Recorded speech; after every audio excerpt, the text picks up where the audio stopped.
ராமனுக்கு சிறந்த தமையன் யார் என்று முடிவெடுப்பது மிகவும் கடினம். ஏனெனில் பரதரும் லக்ஷ்மணனும் வெவ்வேறு வழிகளில் ராமன் மீது ஆழ்ந்த பக்தியையும் தியாகத்தையும் அன்பையும் வெளிப்படுத்தியுள்ளனர். இருவருமே அண்ணன் தம்பி உறவுக்கு இலக்கணமாக திகழ்கின்றனர். இருவரின் சிறப்புகளையும் இங்கே விரிவாக பார்க்கலாம். இருவரையும் ஒப்பிட்டு யார் சிறந்த தமையன் என்று கமெண்ட் செக்ஷனில் கூறுங்கள். முதலாவதாக லக்ஷ்மணனின் சிறப்புகளை பார்க்கலாம். லக்ஷ்மணன் தன் அண்ணன் ராமன் மீது சற்றும் பிரிக்க முடியாத அசைக்க முடியாத விசுவாசத்தை கொண்டிருந்தார். ராமனுக்கு வனவாசம் என்று முடிவான போது கானகத்தின் சிரமங்களை பற்றி கவலைப்படாமல் ராமனையும் சீதையையும் பாதுகாக்க உடன் சென்றார்.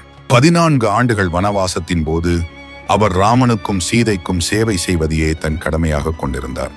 இரவு உறங்காமல் காவல் காத்தார், உணவு திரட்ட உதவினார், மேலும் அண்ணன் மீது சிறு தூசி விழாதபடி பாதுகாத்தார். ராமனுக்கு அநீதி இழைக்கப்பட்ட போது லக்ஷ்மணன் உடனடியாக கோபம் கொண்டு அதை எதிர்த்தார். போர்க்களத்தில் வீரத்துடனும் அண்ணனுக்காக உயிரையும் கொடுக்க துணிந்தவராக இருந்தார். லக்ஷ்மணன் என்பவர் நிழல் போல ராமனோடு எப்போதும் ஒட்டியிருந்த தம்பி. தன்னலமற்ற சேவை மற்றும் உடனடி ஆதரவு ஆகியவற்றின் மூலம் தன் அன்பை வெளிப்படுத்தினார். இப்போது பரதனின் சிறப்புகளை பற்றி பார்க்கலாம். பரதன் தன் தாய் கைகேயியின் செயலை கேட்டு அரியணையை ஏற்க மறுத்து தர்மத்தின் வழி நின்றார். அவர் தியாகத்தின் வடிவமாக போற்றப்படுகிறார். ராமனுக்கு பதிலாக ஆட்சி பொறுப்பு தனக்கு கிடைத்த போது அதை ஏற்க மறுத்து அது ராமனுக்கு மட்டுமே உரியது என்று உறுதியாக சொன்னார். ராமரை சந்திக்க வனத்துக்கு சென்று அவர் நாடு திரும்ப மறுத்தபோது அவருடைய மர பாதுகைகளை அதாவது செருப்புகளை பெற்றுக்கொண்டு திரும்பினார். ராமன் காட்டுக்கு சென்ற அதே வேஷத்தில் சடைமுடி தரித்து மரவுரி உடுத்தி ராமனின் பாதுகைகளை அரியணையில் வைத்து ராமனின் பிரதிநிதியாகவே நாட்டை ஆண்டார். அவர் அயோத்தியின் வெளியே நந்தி கிராமத்திலேயே தங்கியிருந்தார்.